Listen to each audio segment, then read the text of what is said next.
The teacher droned on and on about monomials and polynomials, but the entire class, sprawled out on their desks, was sound asleep. The teacher was furious, but all he could do was lament his unruly students. Only one four-eyed kid diligently scribbled down every word. He even managed to capture every and that escaped the teacher's lips. This serious young man's name was Yoon Ga-min. Since childhood, Ga-min had been incredibly eager to learn. However, his grades were consistently among the worst in the class. Ga-min begged his mother to hire a tutor, but it didn't help.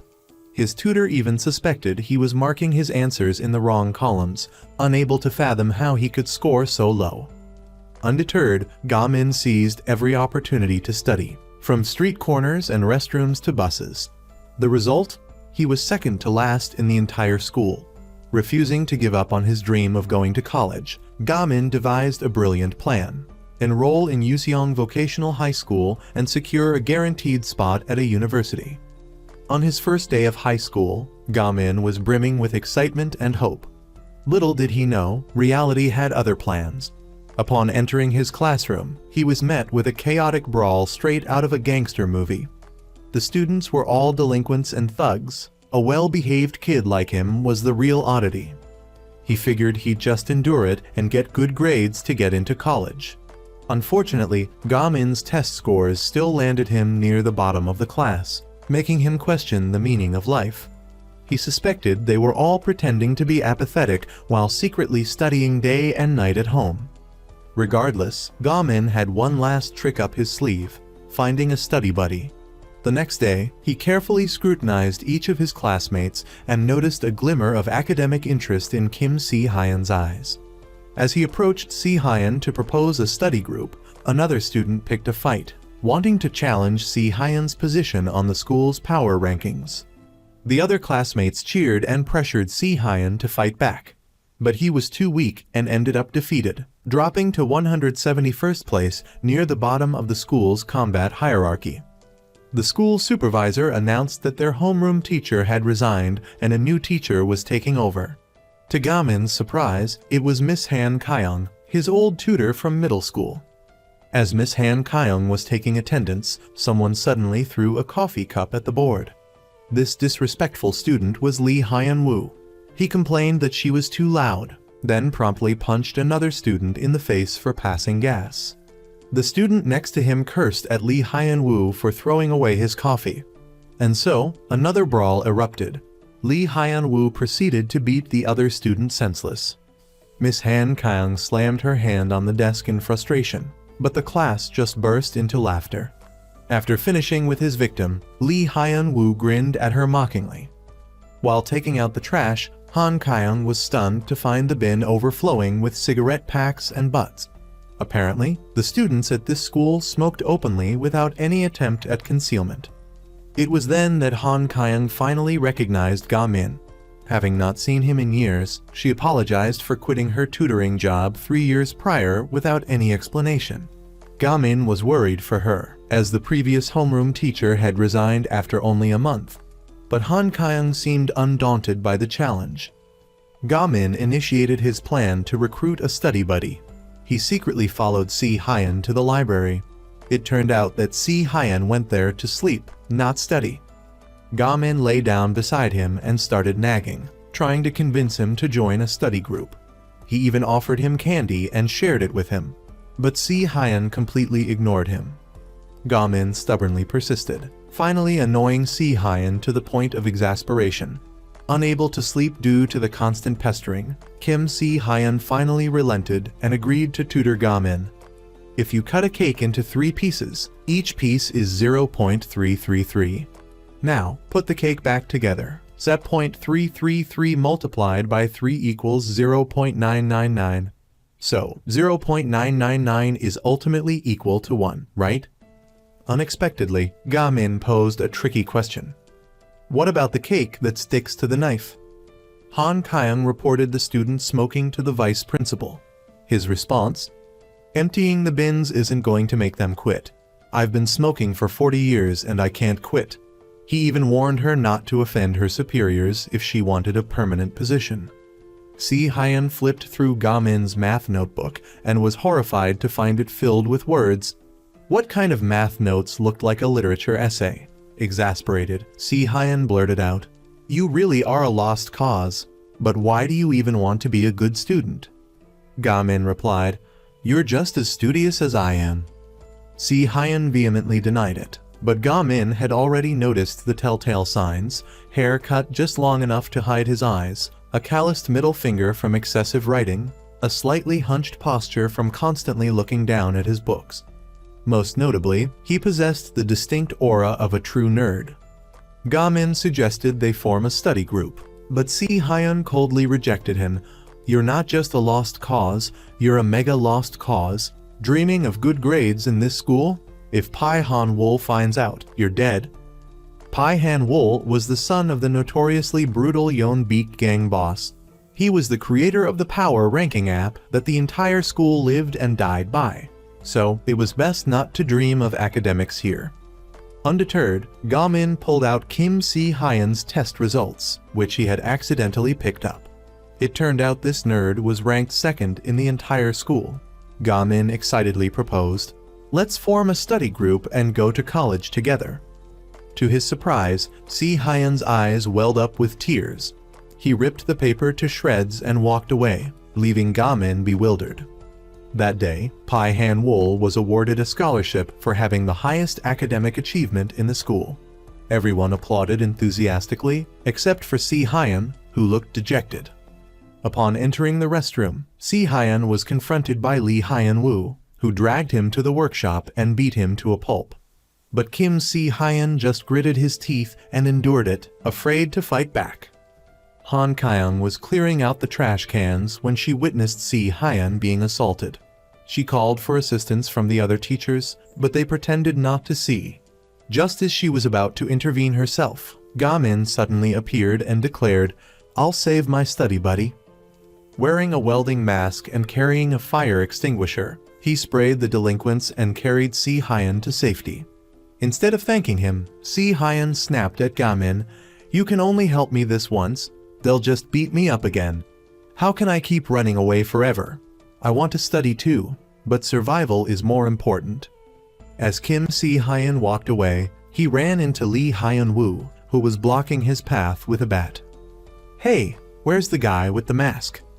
But Si Hyun refused to rat out Ga-min. Enraged, Hyun-woo began to pummel him. Suddenly, Ga-min appeared and kicked the bat to splinters. It turned out that Ga-min, despite his academic struggles, possessed natural brute strength. Moreover, since the 3rd grade, he had diligently trained every single day, inspired by the saying, "A healthy body fosters a sound mind." No wonder a single swing from Ga-min knocked Hyun-woo unconscious. Si Hyun was stunned by his classmates' prowess, but still refused to join the study group. "Even you were afraid of being recognized, that's why you wore a mask." Dejectedly walking home, Kim Si Hyun was beaten by his alcoholic father. He forbade Si Hyun from going to college, insisting he focus on vocational training. "After college, you'll just end up working as a laborer like me." Kim Si Hyun had already obeyed his father by enrolling in Useong to become a welder. Yet, it still wasn't enough. Si Hyun sat outside, despondent. He happened to glance at his math notebook, which he was planning to sell for scrap. Ga-min was equally disheartened. This wasn't the first time he had tried to find a study buddy. Since middle school, Ga-min had asked to join study groups, but every group had rejected him because he was too slow.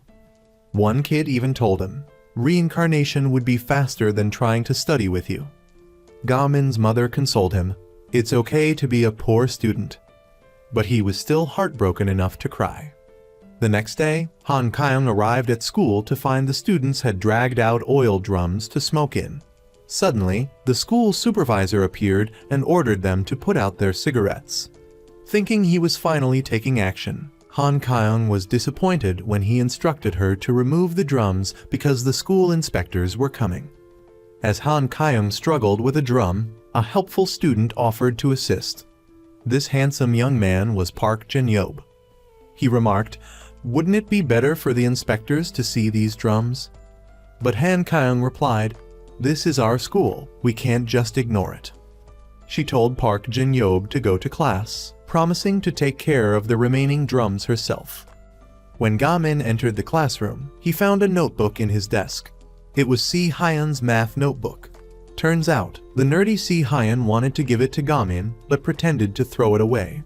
Suddenly, Lee Hyun-woo slammed a chair onto Ga-min's head. He wanted revenge, knowing Ga-min was the masked figure from yesterday. Seeing Lee Hyun-woo pick up the notebook, Ga-min flew into a rage, demanding it back. Meanwhile, the school inspector, making his rounds, saw Han Kayong struggling with a barrel. He vaguely recognized her, but Vice Principal Hee-yu said she was just a new contract teacher. Suddenly, a window shattered. Han Kayong rushed upstairs in alarm. Rewind a few minutes. Lee Hyun-woo was challenging Ga-min to a fight. Loyal Si-hyun didn't want to abandon his friend, but Ga-min assured him he was fine. Lee Hyun-woo lit the notebook on fire and swung a hammer at Ga-min. Unexpectedly, Ga-min ignored the attack and frantically tried to save the precious notebook. The onlookers gawked, surprised by Ga-min's strength. He shoved Hyun-woo aside to rescue the scorched notebook. Enraged, Ga-min flung the hammer out the window and punched Lee Hyun-woo to the floor. Hyun-woo grabbed his flaming backpack and threw it at Ga-min. Ga-min, with a 360-degree spin kick, sent the backpack flying back into Hyun-woo's chest. He then tried to revive the unconscious Hyun-woo just long enough to apologize to Si-hyun before letting him pass out again. Seeing Ga-min's obsession with the notebook, Si-hyun unexpectedly tossed the charred remains in the trash and agreed to join the study group. Ga-min was overjoyed, but then a panicked Han Kayong appeared with a fire extinguisher. Before she could ask what happened, the inspector arrived, finding the classroom looking like a war zone and a student unconscious on the floor. Charged with assault and arson, Ga-min was summoned to the principal's office. Si-hyun snuck in, gave Ga-min his glasses, and thanked him for saving him yesterday. Ga-min was ecstatic to be called the study group leader by Si-hyun. As Si-hyun happily returned to class, he saw everyone scattering fearfully. 3 thugs were looking for Lee Hyun-woo, dragging him to the rooftop to meet their boss, Pai Han-wol. In front of the inspector, the vice principal confidently declared he would handle the violence by expelling Ga-min. Han Kayong tried to plead his case, but the vice principal dismissed her. As they were about to leave, Han Kayong spoke up courageously. This school values the inspector more than its 600 students. He acted out because he was bullied and beaten. Violence is never right, but in this school, do these kids have any other way to protect themselves? The inspector then recognized Han Kayong as the top scorer on last year's teacher's exam, but she hadn't registered, forfeiting her results. He asked how she planned to address the school's problems. Han Kayong explained her idea of student study groups, which was also Ga-min's idea. The inspector seemed intrigued, while the vice principal was furious but powerless. He warned, "If this study group thing fails, your contract is terminated immediately." At 5 am sharp, Ga-min was practicing his fighting spirit in the park until the security guard reminded him it was 6:30.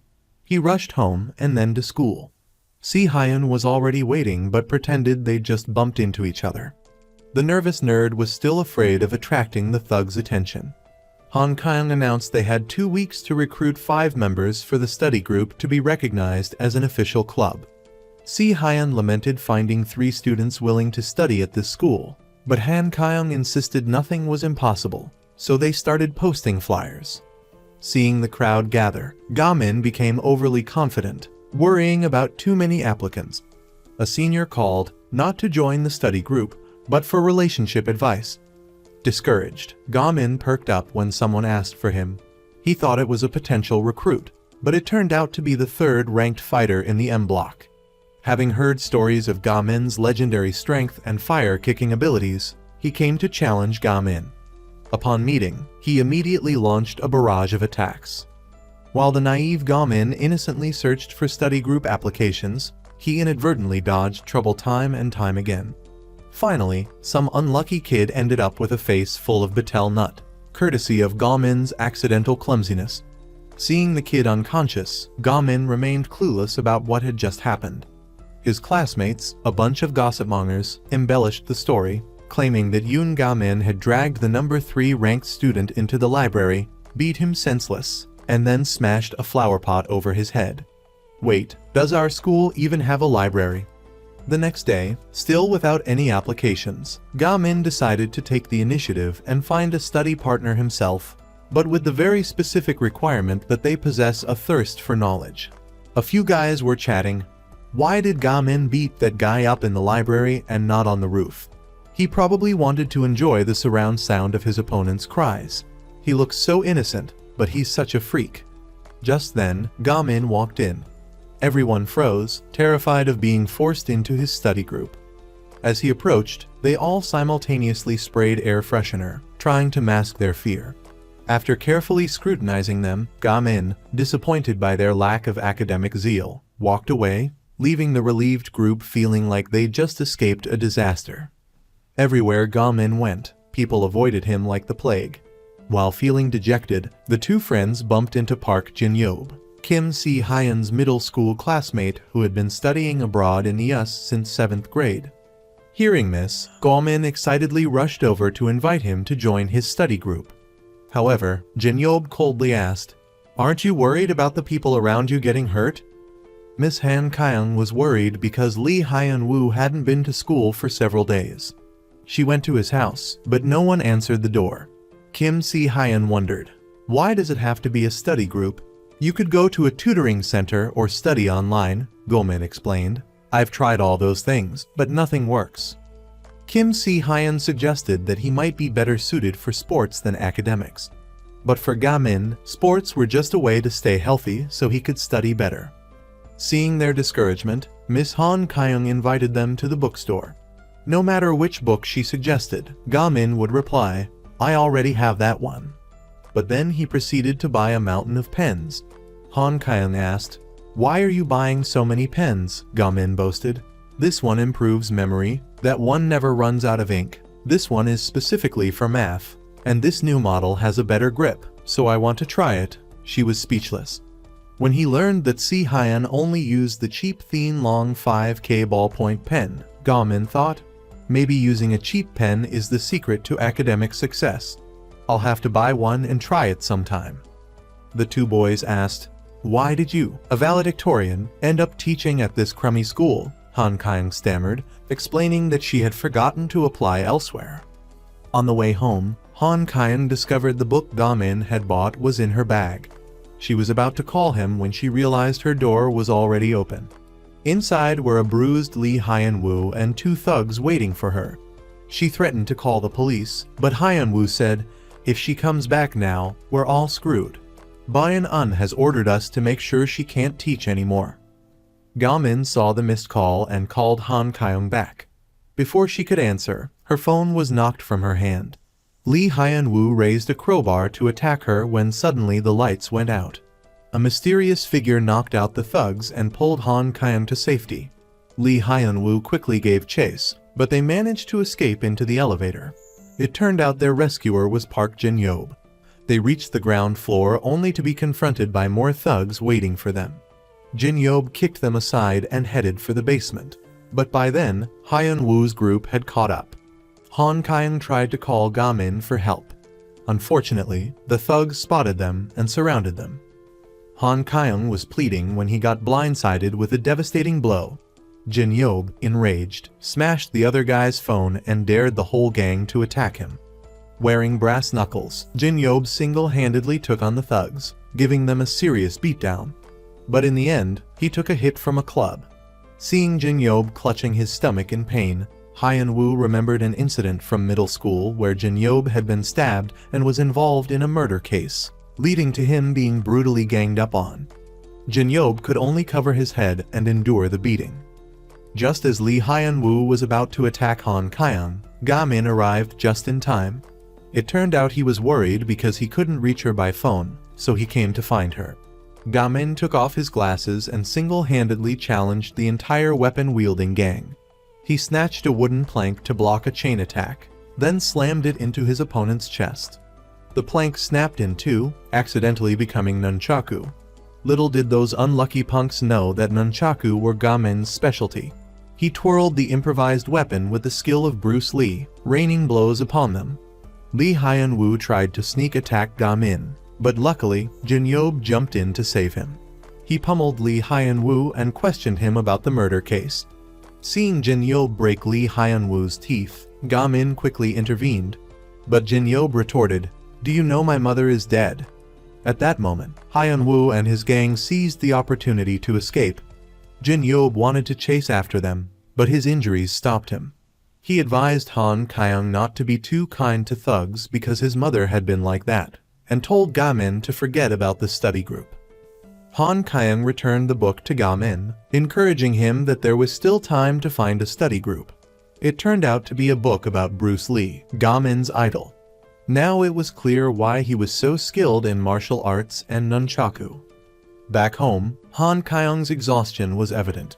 Just as she was about to call the police, one of Hyun-woo's accomplices unexpectedly knocked on her door. Upon seeing the teacher, he immediately knelt down and begged for forgiveness.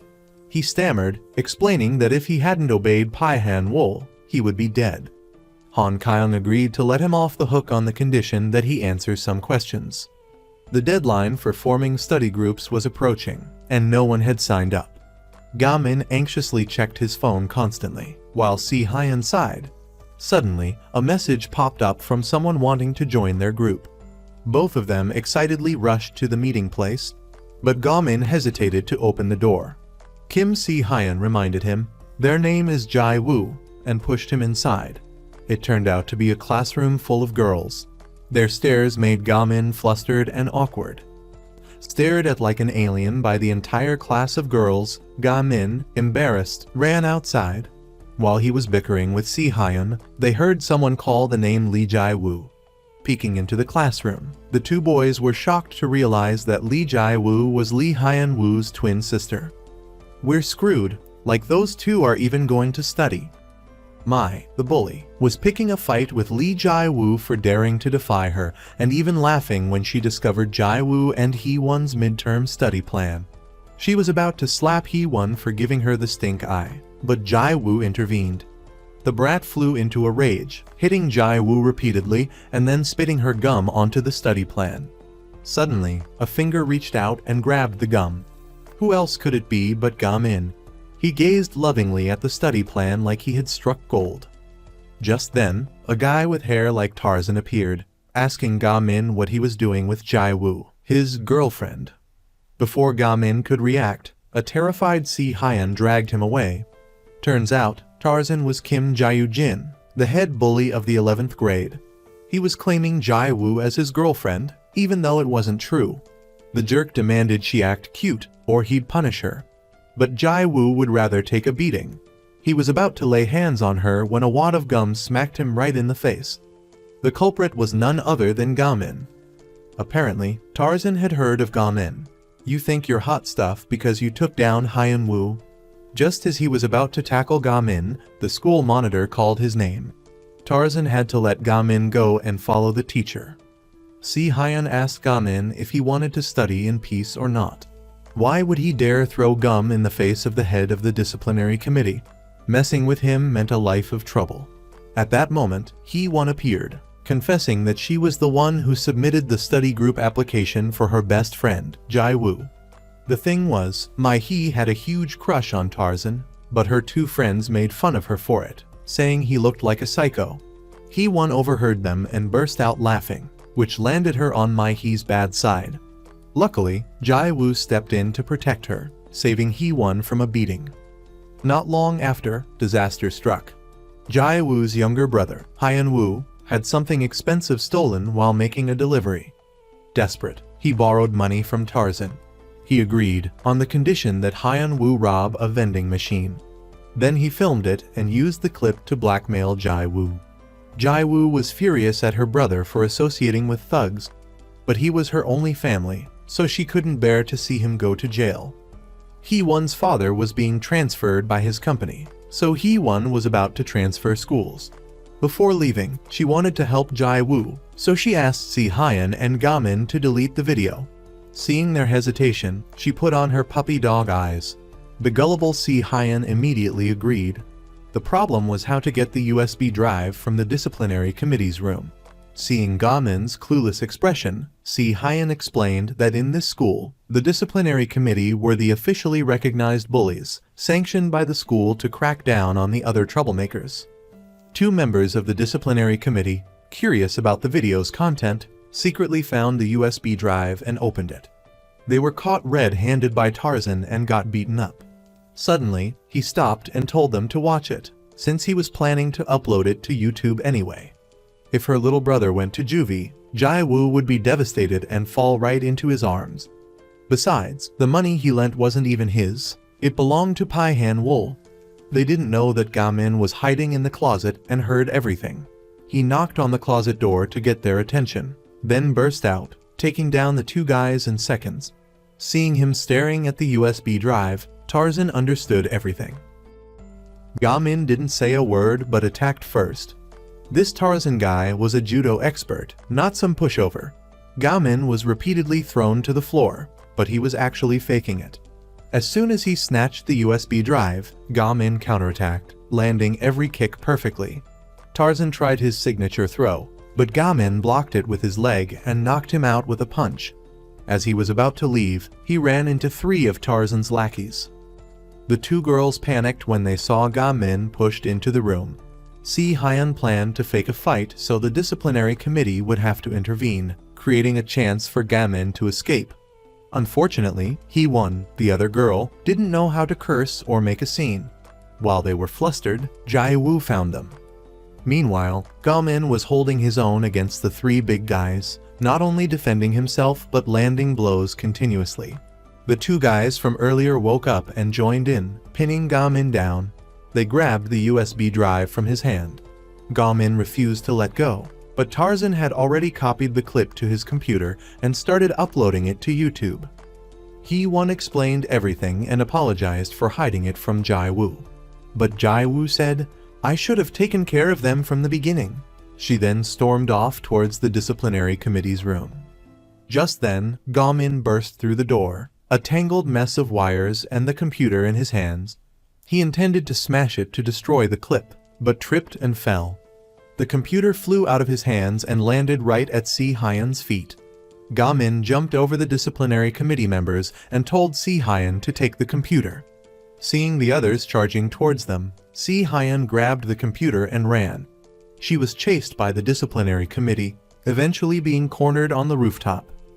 Tarzan threatened Si Hyan, demanding she hand over the computer. "If you're already a loser, act like one. Why get all fired up? But even a worm will turn." Si Hyan snapped, throwing the computer over the edge. Tarzan was furious and was about to hit Si Hyan when Jai-woo suddenly appeared and slammed him face first into the ground. He tried to get up, but Jai-woo delivered another devastating blow. The badass girl warned him never to touch her or her friends again. Kayong consulted a teacher who warned her to stay away from Pai Han-woo, or things would get bad. Undeterred, Kayong summoned Han-woo to ask him about Hyun-woo's whereabouts. But Kayong knew the truth. Han-woo had orchestrated Hyun-woo's robbery, then lent him money, turning him into a pawn. She pleaded with him to leave Hyun-woo alone. He responded callously, "That kid's a lost cause. If he drops out, just let it be." Kayong insisted, "No one deserves to be abandoned." Han-woo just smirked, his eyes filled with meaning. "You'll be disappointed soon enough." Ga-min, being dragged by the ear by a hall monitor, realized he dropped his USB drive. He asked Hee-won to retrieve it, but unfortunately, Mai-hee found it first. Hee-won watched her gleefully return it to Tarzan without a word, but then thought of the hapless Jai-woo. Summoning her courage, Hee-won yelled, "Hey, you little twit!" Regretting her outburst immediately, she saw Mai-hee charging towards her in a rage. Panicked, Hee-won screamed, closed her eyes, and rammed into Mai-hee, knocking her to the floor and snatching the USB drive. Jai-woo, witnessing the scene, exclaimed in surprise, "Hee-won's a true Yuseong student now." Suddenly, Hyun-woo appeared, his face grim, walking towards Tarzan. Pai Han Wool had met with Hyun Woo, revealing that Tarzan had robbed him of his girlfriend and filmed it to blackmail him and his sister. He'd given Hyun Woo a knife for revenge. Hyun Woo lunged at Tarzan with the knife. Blood splattered. Hyun Woo stared in horror. He'd stabbed Han Kayong. She had intentionally taken the blow. Days earlier, Han Kayong learned that Hyun Woo and his sister were orphans, relying on each other to survive. Jai Woo loved sports but couldn't afford training, so she focused on academics. Hyun Woo, wanting to support his sister's dream, became desperate for money, falling into Pai Han Wool's trap and becoming his errand boy. Han Kayong managed to whisper to Hyun Woo, "Don't give up." Then she collapsed. Ga Min frantically carried her to the hospital. The surgery was successful, and Han Kayong regained consciousness. Jai Woo took her brother to the police station, then visited Han Kayong in the hospital. The class hovered outside her room before finally apologizing. Han Kayong didn't blame anyone, instead gently reminding them about their study group. Hee-won decided to stay at Useong and join the group. Persuaded by everyone, Jai Woo finally agreed to participate. The next day, Ga Min excitedly decorated the study group board. "That dude's completely nuts," Jai Woo whispered to Si Hyun. "He's so cool," Hee-won countered. Ga Min beamed. Apparently, he only heard the compliments. Ga Min wondered aloud, "Who will the last member be?" Si Hyun explained that Pai Han Wool had been arrested but remained smug, even addressing Officer Na T-Man by name as if everything was going according to plan. He and Hyun Woo should have been sent to juvenile detention, but somehow Pai Han Wool was released immediately. Suddenly, a large rock shattered a window. From below, a voice yelled, "Ga Min." Tae-young hadn't admitted to being beaten by a girl, so the whole school assumed Ga Min was responsible. Challenging a lower classman was against the unspoken rules. Some troublemakers instigated Kang To, the strongest fighter in the 11th grade. He challenged Ga Min to assert his dominance. Ga Min simply replied, "You can be the boss." To smirked, thinking Ga Min was afraid, but the troublemakers whispered, "He's dissing you." Enraged, To played his trump card, Lee Jun, the redhead, who had just applied to join the study group. He threatened to tear up the application to taunt Ga Min, declaring, "Anyone who applies to this study group is asking for trouble." Interfering with the study group was unforgivable. Ga Min launched himself from the 4th floor like Spider-Man, his fist connecting with To's face before he knew what hit him. Everyone was stunned, except for Lee Jun, whose eyes gleamed with excitement. Lee Jun was a 10th grader at Useong High. He'd loved fighting since he was a kid, but he was always getting beaten up. Despite relentless training, his skills remained mediocre, so he applied to Useong, hoping to learn from its notorious fighters. Like a fish in water, the redhead thrived, quickly climbing to 17th place on the school's fighting leaderboard. However, every attempt to challenge the 16th ranked fighter ended in a brutal defeat. One day, he witnessed Ga Min's breathtaking tornado kick and dreamed of becoming his disciple. He applied to join the study group, stating his goal as conquering Useong High. Ga Min immediately rejected him. "This group is for studying, not fighting." After relentless pleading, Redhead reluctantly agreed to join the study group for academics. Seeing his sincerity, Ga Min relented and handed him a test. While the group visited Han Kayong in the hospital, Redhead diligently worked on the test. Just as he finished, a man with a shaved head entered. Dressed in black, covered in tattoos, and smoking a cigarette, he looked like a genuine gangster. Mistaking Redhead for Ga Min, the top fighter in the 10th grade, he told him to come along. Study? Forget it. Redhead eagerly claimed to be Ga Min and hopped into the gangster's car. Jin Yob happened to witness this. Officer T-Man visited Han Kayong. They knew each other from a case the previous year. He wondered why she chose to work at Useong, a school full of delinquents. In the car, Redhead reminisced about his childhood friend, Anti. He'd often been bullied, but Anti always protected and encouraged him. He cherished their friendship, but Anti later passed the entrance exam for the Yeonbeek gang and stopped hanging out with him. The car stopped in front of a dark warehouse. Shaved Head introduced himself as a recruiter for the Yeonbeek gang. This was the entrance exam for their reserve force, open only to the top 3 fighters from each school. Retrieve the key from the hood of that Kia, and you're in, plus you get the car. Of course, it wouldn't be that easy. He had to defeat 3 hardened thugs with records ranging from theft to assault. Redhead cursed and charged. Back at the library, Ga-min's group noticed Redhead was missing. Du scoffed. With hair like ketchup, he's probably a thug, not a student. Just as their disappointment peaked, Jin Yob entered. Shaved Head sneered. Yuseong students are born fighters, a true breeding ground for future gangsters. But after witnessing Redhead's fighting, he knew this wasn't Young Ga-min, the legendary monster of Yuseong. Furious, he punched Redhead and declared, "You fail. How dare you lie to me?" He was about to inflict further punishment when Ga-min's group burst in. Holding up the test results, Ga-min announced, "Redhead passed the study group entrance exam." Shaved Head scoffed. "You kids have some guts, I'll give you that." Realizing Ga-min was the monster he sought, he stepped on Redhead, challenging Ga-min to intervene. Consider this an entrance exam for the Yeonbeek reserves. T-Man was curious about Pai Han-wool's unusually quick release. How did he even know T-Man's name when he just transferred to this precinct? Something felt off. The team leader told him not to make a big deal out of it, saying he's just some high school kid. A couple of scared girls, practically shaking like leaves outside the police station, reported that Red Hair was taken by the Yeonbeek gang. Si Hyun comforted her friend, saying that at least this was less terrifying than dealing with gangsters directly. Seeing Cauliflower Head Baldy taunting them, Ga-min glanced at Jai-woo, who told him to be careful or his mom would worry. Turns out Ga-min's worry was for nothing. Jai-woo held her own against the bigger opponent. Jin Yob also landed every punch on the guy with the stick. Ga-min's opponent was confident because he had a knife, but he didn't expect Ga-min to roll up a piece of paper and weaponize knowledge on him. Or powerful than any knife. Ga-min used the roll of paper to parry the knife, then landed a punch. Done. Seeing that Jin Yob had finally taken down his opponent, Ga-min went to help Jai-woo.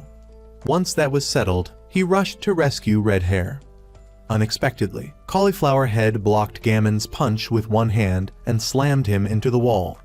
Ga-min tried a flying kick, but Cauliflower Head dodged it and punched him away. He realized this guy was a real beast. All 3 of them attacked together, but Cauliflower Head casually fought them off. He beat them to a pulp. Even taking a direct hit from Ga-min didn't faze him. He asked Ga-min, "Why are you protecting that useless Carrot Top? He's just holding you back." Little did he know, Ga-min had a secret weapon. When he was younger, his martial arts teacher had forbidden him from using this move because it was too dangerous. When the teacher found out Ga-min studied all the time, but his grades were still low, the teacher said, "People only improve when they have a worthy opponent." Red Hair got a 24 out of 100 on his test. This was considered terrible, but he was still better than Ga-min. He declared, "Red Hair isn't an obstacle. He's my formidable rival." Red Hair was deeply moved because his old friend, who had always looked down on him, had finally recognized him as a worthy competitor. Ga-min decided to unleash the forbidden technique, launching forward and kicking Cauliflower Head, sending him flying into the wall. Then came a free beatdown, capped off with a punch that cracked the wall. His 2 teammates stared at Ga-min in shock, like he was some kind of superhuman. Ga-min went to pick up his glasses when suddenly a car came speeding towards them like a bat out of hell. Red Hair jumped up and pushed Ga-min out of the way just in the nick of time. A punk got out of the car, grinning maliciously, and suggested Ga-min become a reserve manager for Yeonbeek. Ga-min refused without hesitation. "We're going to college," the punk turned to taunt Jin Yob. "You're going to that school as a memorial. It was your mom's wish." Jin Yob flew into a rage and charged at him, but the punk sped off. He immediately jumped on his motorcycle and chased after him. Just then, the 2 scared girls led the police to the scene. Inspector T-Man couldn't believe that a high school kid had managed to capture a notorious member of the Yeonbeek gang. Jai Woo demanded a certificate of commendation for his accomplishment, thinking he might even get extra points on his college entrance exam. But T-Man scoffed. "A commendation? Bullshit. You're lucky I'm not arresting those kids for assault." Even the usually mild He-1 was fired up by that. T-Man softened his tone, apologizing for letting the gangsters run wild, but said he couldn't condone violent acts. He gave his business card to Gammon, telling him to call anytime. "Even if you have the runs, hold it in and I'll rush right over." Jai Woo decided the guy wasn't a complete jerk after all. He turned around to find Gammon was gone. Turns out, the kid was afraid of getting yelled at by his mom, so he hopped on the bus home. The investigator reported the incident to Han Kayong. Tonight, thanks to the Gammon crew, the police had a new lead on Pai Han Wool. Apparently, that punk from earlier, Hona, was Pai Han Wool's most trusted right-hand man.